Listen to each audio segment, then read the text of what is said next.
Welcome to Champions Heart. You Can't Play Boxing. Featuring boxing addict Johnny Farache and friends from superfans to superstars. Let's roll. Hey, boxing fans, today is Monday, August 31st, and I'm joined by Hall of Fame publicist from 15rounds.com, Mr. Mark Abrams. What's up, Johnny? How you doing? Hey, rocking and rolling after another great weekend of boxing. Let's jump right into it. Let's go down under and talk about that slugfest of a mess between Tszyu and Jeff Horn. What'd you take from that fight? Tszyu announced himself on the world stage as he totally dismantled, beat up, battered Jeff Horn, made him quit after the 8th round, and Tszyu, in his post-fight interview, first thing he says, I am not the son of, because a lot of people, you just call him the son of Costa Tszyu. He wants to be known for his own accord, and what he did last Wednesday morning in the U.S. time, he is going to go a long way into having him come into his own in terms of being just known as just Tim Tszyu. Right. So how do you project his upcoming, climb in that, what he's in the junior middleweight division? Well, we'll see. I mean, depends. We'll see where he winds up in terms of, some of the guys that he's going to face. Is he going to stay down in Australia in campaign? Is he going to come to the United States? All depends what kind of, guys he's going to fight at 154 pounds. From the looks of that fight on Wednesday, he looks like he's got a very bright future. He does. He looked very strong. And on the other side of that, Jeff Horn looked very messy.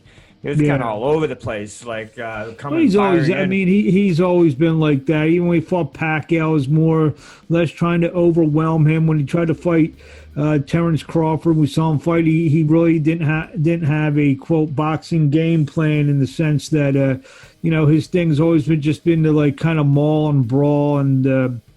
There's no rhyme or reason for what he does, but it's been effective. It won him a world title by beating Pacquiao, but at this point, maybe better days are behind Jeff Horn.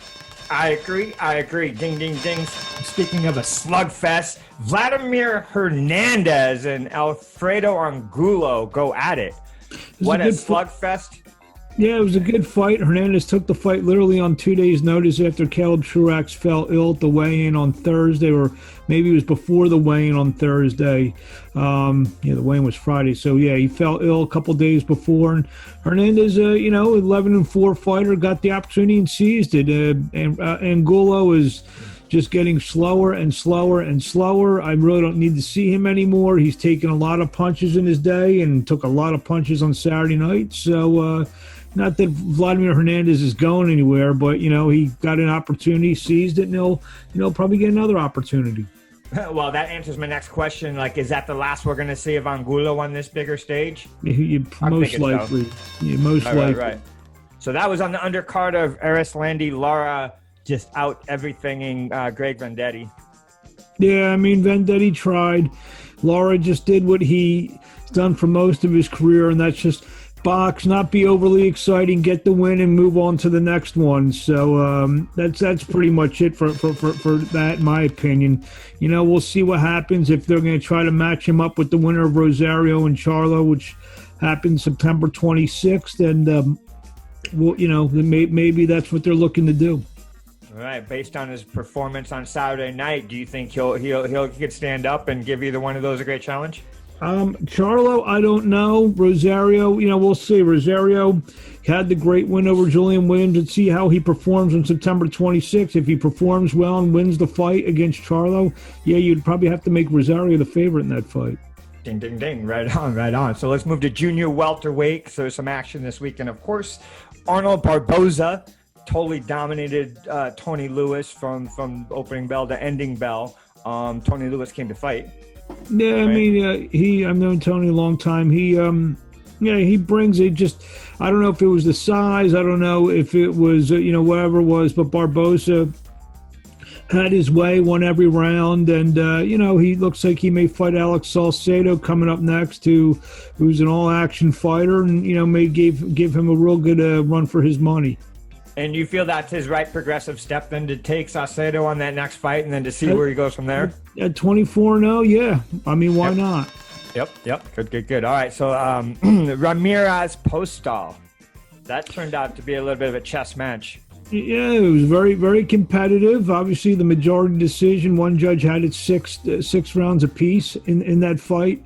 And, Ramirez, he's looked good in most of his fights. And you know what? He didn't look as good. You got to give Postol some credit. The guy's a world champion, former world champion with a lot of experience. Fought Crawford. His 3 losses are Crawford, Ramirez now, and the third loss, Josh Taylor. So, so those are 3 of the top guys right there. So, he's got wins over Aidin and Lucas Matiso. Despite him being 37 years old, he has that, that guile, that veteran, experience. And, he used a lot of it on Saturday night against Ramirez. And, I thought it was closer to 7-5, maybe 8-4 kind of fight, 6-6, if you wanted to give Postol a round or 2 in there that was close, and that's how they came to those scores.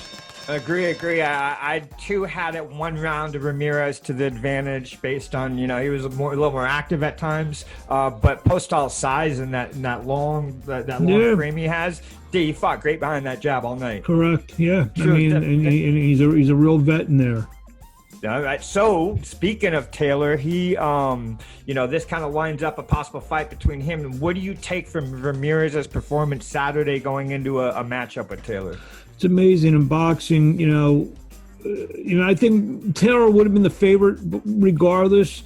But, in boxing, in terms of the fans and the pundits, and, you're only as good as your last fight, according to them. And you didn't look that great, so now people are saying make Taylor a big favorite. We'll see how Taylor does in his mandatory defense against the Thai fighter. Ampuning Song? I don't. Is that what it possibly? Is? Close. And Pinning Song. So, that fight's coming up, and we'll see how Taylor fights in that contest. And, if he comes through like most people think he's going to, then, you got to make him a significant favorite. Then we've got to see where the fight is going to be. Is it going to be in the United States, going to be in Scotland? So, but right now, you got to like Taylor in that fight. I agree. In the fight, his upcoming fight with Song is September 26th in London. And as I said, hopefully if all goes well, possibly even a December fight between those guys. But everything seems to be pushed back a little further nowadays. We'll see what happens. See, again, some of it could depend on, possibility of fans being allowed in certain places. So, there's a lot of moving parts still yet. Mm-hmm. And so how does this look for the younger guys in that deep division, junior welterweight? The Mario Barros coming up, and the Baranchuk and those guys in terms of possibly one day, getting closer. No, I think the winner of Baranchuk, Zepeda will get, maybe the winner of Ramirez and Taylor. So nice. Taylor already has the win over I call him Baranchuk, over Baranchuk. So, but it was a decent fight. Where maybe it warrants a rematch. Maybe that the fight with Zepeda become some kind of elimination bout. Wouldn't surprise me in the least. So there's definitely some young talent. Mario Barrios with the PBCs is a good fighter as well. So we'll see if some of these fights materialize in the future. Looking forward. Going across the pond, Daniel Dubois blast out Ricardo Snijders. Okay. He's going to fight Joyce next later in the fall, and that's going to be a real 2 huge punchers, guys with basically I think Joyce may have all knockouts, and Dubois has maybe 14 of 15 are knockouts. So. And that's a fight that's going to establish himself. I just taped something for my show where I think the winner of that fight has a good case to be, quote, the 4th best heavyweight out there after the Joshua Fury Wilder triumvirate. Excellent. Love how deep that division is, and it's still continuing to get deeper. Sonny Edwards, super flyweight from the UK. How do you grade his performance? Yeah, he was okay. Obviously he's looking to, in the next couple fights, to fight for a world title, but he was okay. He fought an overmatched opponent who, I wasn't overly impressed. No, he was I really okay. wasn't. Yeah, he was only okay. Kind of fought going backwards and really didn't put much together. He has a little bit, in my eyes, to prove to me before he does fight for some sort of a world title. Last Friday, there was a big upset in Kissimmee, Florida. 15rounds.com was one of the first to report on it, if I'm not mistaken. Dennis Contreras. Yes, knocked out Preciado. Yep. How do you pronounce it? Yes, yep. It was. I was letting you pronounce that. See that? I left that one for you. Oh, yeah. That's why I get paid the big bucks. That's why we talk. That's It was a good fight. A lot of those fights on those AllStar Boxing shows are usually the main events are usually pretty good fights. Tutu Zavala does a great job matching his fighters up, and there's always some good wars. Obviously there's a lot of Mexican, Puerto Rican fighters. So when you get those groups together, you get the good Mexican fight against good Puerto Rican fighter, you always wind up with a good fight. I don't know if that was the case. I don't have all the statistics right in front of me, but like I said, that series, it's an underrated series that deserves more attention. Yeah, I agree.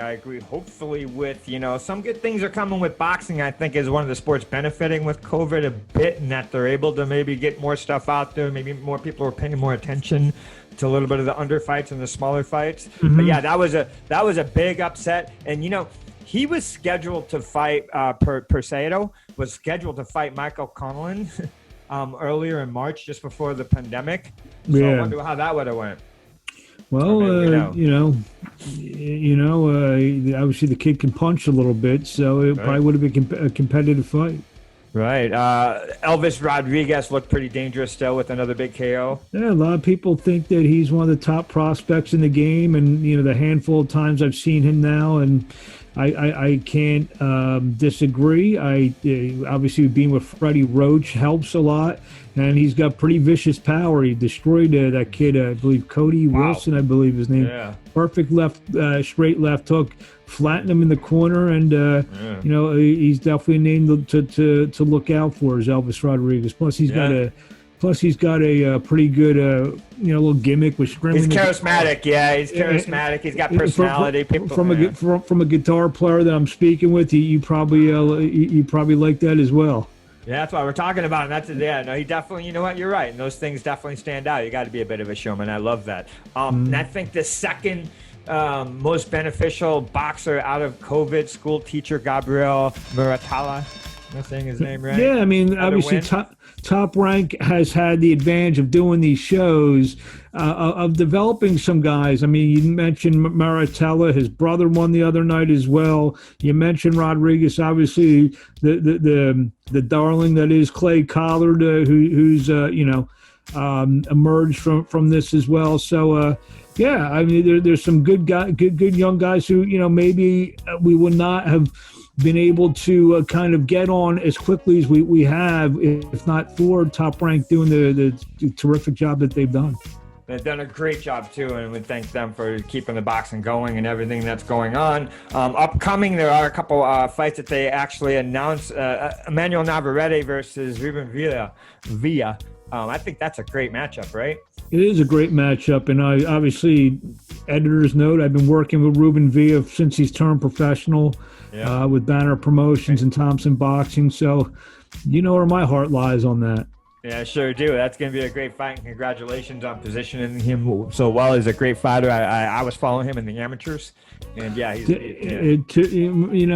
now, I think after October 9th, he may be known for more than just this, but he was 2-2 with Shakur Stevenson in the amateurs. So I think after October 9th, it's going to be he's the WBO featherweight champion, which Shakur Stevenson once held, and by the way, they were 2-2 as amateurs. So just saying. Yeah, and that belt was vacated by Shakur Stevenson, so that will be on the line then on October 9th. And Shakur has actually acknowledged that Ruben is definitely one to look out for. He's tweeted several times about the type of fighter that Ruben is. So that's Nice. Beautiful, love it. Also, Micaiah Mayer is getting her shot. Looks like she's going to fight the Polish fighter. I don't have her name off the top of my head. Maybe you haven't. Iwa Brodnicka. Yeah. So she is been again another one who took advantage, even though she got a little bit of a late start in the COVID thing because she actually tested positive for it.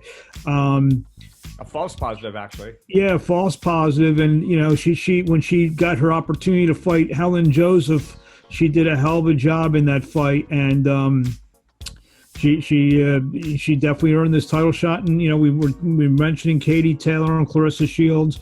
Micaiah Mayer has an opportunity to be kind of like the third big big name fighter that I know there's a lot of great fighters from other parts of the world. Obviously we just had Cecilia Brækhus, and but you talk about Mayer, you talk about Katie Taylor, who had a lot of her fights on DAZN and other outlets that were seen in America, and Clarissa, basically grown up on Showtime, and Michaela's been on the ESPN platforms. So you got three really good women fighters. Not only they but they're starting to cross over a little bit in terms of being not only names, but names in the boxing industry, but people are going to tune in to watch them fight. Absolutely interested in fighting, and they're all great technical boxing fighters. Their fights look good. They look skilled. Her last fight against Helen Joseph was I give her, and not to interrupt, I apologize, but I give her a grade for her last performance in terms of technical, the best female technical fight I've seen probably ever. Her performance against Helen Joseph. She definitely has been well schooled, well taught. Al Mitchell, obviously, much has been documented about how much Al Mitchell is mentor, and Al Mitchell has been a long time boxing guy. He was a Philly guy as well, and just a great story. Micaiah Mayer, I think she's going to be a mainstay in not only women's boxing but boxing for a little bit to come. I believe so. She's a great personality too. So a great fighter. She's got all of what it takes. She's got an edge to her a little bit, which is good as well. Yeah. And she can fight. Yeah, and she can absolutely, fight. Yeah, absolutely. So, all right, looking forward to some upcoming fights that we have. The Wednesday, I believe, the second over in England, we got a few fights. Bowens against Akeem Brown for vacant, I guess, junior welterweight. I guess it's on ESPN Plus, I bet. Yeah. Yep, ESPN Plus. So Wednesday, you can get your fill on Wednesday, and then on Saturday, ESPN Plus again. Title fight, WBO junior welterweight title, Jonathan Oquendo and Jamel Herring. Is this the same fight they've been trying to do third forever? time? Hopefully the third time's a charm for this one. Right, and Jamel Herring I interviewed before they were supposed to fight for the second time. Maybe one of the easiest guys in boxing to root for. Not only he served our country as a Marine, but he's a really good guy. Just a really good guy. And with a win on Saturday, looks like he'll be matched up with Carl Frampton later in the fall. So be an opportunity for him to secure some kind of legacy. If he could beat Frampton, and probably get a nice little payday out of it as well. But like I said, Jamel Herring, one of the real good guys of the sport. He is a great guy. He served, in the U.S. Marine Corps, and usually. Yeah, but on top of that, he's very engaging. He's, especially in social media, he's very, he put some witty stuff up there, and he'll engage with the fans and everything like that. So no, he's like I said, one of the easiest guys in the world to wish good things upon. Absolutely, and I do wish, there's a lot of pressure on him with this fight. Absolutely. He's going to go up there, and after being canceled for 3 times, going through a couple different training camps, your mental place goes from here to there, and he's coming back because everybody has all eyes on him. Plus, he may or may not have had COVID twice, so. Yeah.